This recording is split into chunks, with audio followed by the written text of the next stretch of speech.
Mga ka-Republic, nagulantang ang mga Hinebra fans sa naging desisyon ni Jamie Malonzo na lumabas sa bakuran ng mga mag-aalak. Yung ibang player ay arat na arat makapasok sa kupunan ng Gin Kings.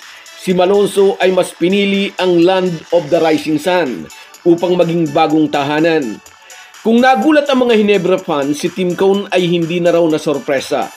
Natunugan na raw niyang mangyayari ang ganito. Nalungkot si CTC sa desisyon ng high-flying forward, ngunit dito'y may nakikita siyang silver lining.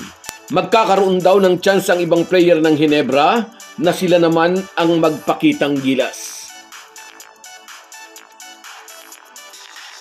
Pag-uusapan po natin yan, pero bago ang lahat ay maglalambing po ako sa inyo na isubscribe ninyo itong ating channel at kung di masyadong makakaabala ay i-like at paki-share na rin ninyo. Malaking bagay po yan sa aming mga vlogger. Maraming salamat. Mga ka-Republic, parang double job ni Manny Pacquiao ang tumama sa panga ng mga Hinebra fans dahil sa magkasunod na pagkawala ng dalawang mahalagang player ng kupunan. Una ay si L.A. Tenorio na biglang hinugot ni Al Francis Chua mula sa roster ng Gin Kings at ini-appoint na bagong coach ng Magnolia Hotshots.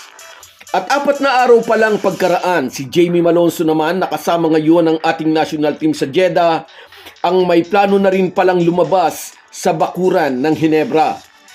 Ikinalungkot ito ng maraming Hinebra fans. Very versatile ang 6'7" Phil-Am kaya nagagamit siyang 4 o 3 at nai-stretch pa hanggang number 2 o shooting guard.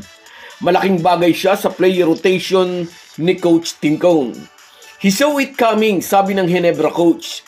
Very vocal daw si Malonzo sa pangarap nitong makapaglaro rin sa Japan B-League. Kaya hindi na raw siya na sorpresa nang i-announce ng Kyoto Hanaris na pumirma na sa kanila ang high-flying forward.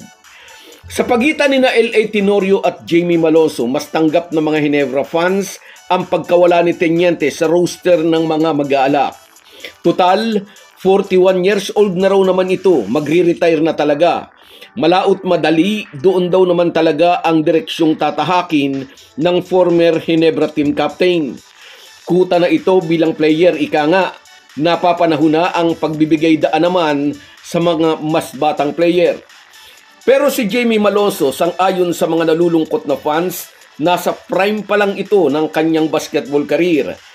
29 years old pa lang ang 6'7" Lasal product. Malaki ang naitutulong niya kina Japet Aguilar at Troy Rosario sa pagkuha ng rebound, bukod pa ang matalas niyang outside shooting. Nalungkot daw siya sa naging desisyon ni Jamie Malonzo pag-amin ni Tim Cone, pero sila raw sa Hinebra hindi nila pipigilan ang kahit sinong player na naghahanap ng mas magandang pagkakataon. Suportado raw nila ang paghahanap ni Jamie Malonzo ng bagong opportunity. Pero mabilis ding idinugtong ng Hinebra coach, may nakikita raw siyang silver lining sa pagkawala ng dalawa nilang importanteng piyesa. Magkakaroon daw ng chance sina Jeremiah Gray at Jason David sa more playing minutes sa muling pagbubukas ng panibagong PBA season. 3 season na namalagi si Jamie Malonzo sa Barangay Hinebra. Nanalo siya ng isang championship, ang Commissioner's Cup noong 2023, kung saan nakalaban nila sa finals ang Bay Area Dragons. But after that championship run, na-injured na siya at nito lamang mid-conference nakabalik, kung saan natalo ng TNT ang Hinebra sa finals at dito naman sa Philippine Cup, yumukod ang Gin Kings sa SMB sa semifinals na umabot din ng Game 7. Sa mga interview sinasabi ni Tim Cone, he saw it coming, pero di natin maitatanggi, medyo awkward sa pakiramdam ng mga team officials ng Hinebra na iniwan sila ni Jamie Malonzo. Sa ating pagkakatanda, parang si Jamie Malonzo pa lang yata ang player na piniling umalis sa bakuran ng Hinebra sa halip na mag-renew ng bagong kontrata.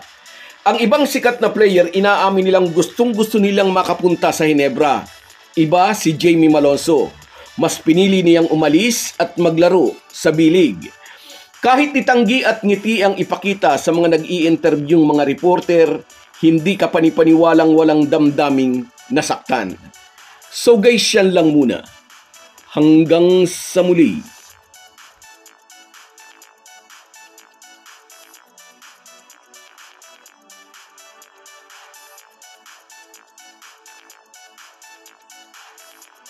Kung wala po kayong mga viewers namin ay walang magtatagumpay na vlogger. Kaya salamat po sa inyong panunood. Shoutout sa iyo, Darnil Domingo, mula dyan sa Pasukin, Ilocos Norte. Shoutout, idol. At sa iyo rin, Ray Arabit, hindi pa nalalaos kahit nagkakaedad. Shoutout sa iyo.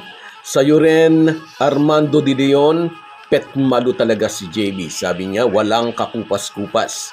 At sa iyo rin, shout out, Merson Kabady Vlog mula naman dyan sa Oman. Ingat ka lagi dyan, kabayan. Sa iyo rin, shout out, Edwin Filizardo, yes na in SD, ang Macau. Shout out din sa iyo, Estrella Mercurio, yuhu, sabi niya, ang sarap daw manood ng laban ng Gilas. Sa iyo rin, Perla Kudisal, congrats sa atin. Siyempre, nanalo ang Gilas. At siya rin, Enrico de Guzman, mula naman ito sa Belgium. Shout out sa iyo, idol. Sa iyo rin, shout out Lope Bucalos. Congrats Gilas, sabi niya. At sa iyo rin, shout out Cecilio Tenorio. Naging coach na ang kamag-anak mo, idol. At sa iyo rin, shout out Christina TV. Salamat sa inyong lahat. Kahit gaano po tayo kabisi, ay huwag po nating kalimutan ang ating buhay espiritual. Lagi po tayong magpasalamat sa bawat araw na dagdag sa ating buhay. Malaki po ang maitutulong ng pananalangin araw-araw. Isang paalala po mula sa inyong Halo Halo Sports Republic.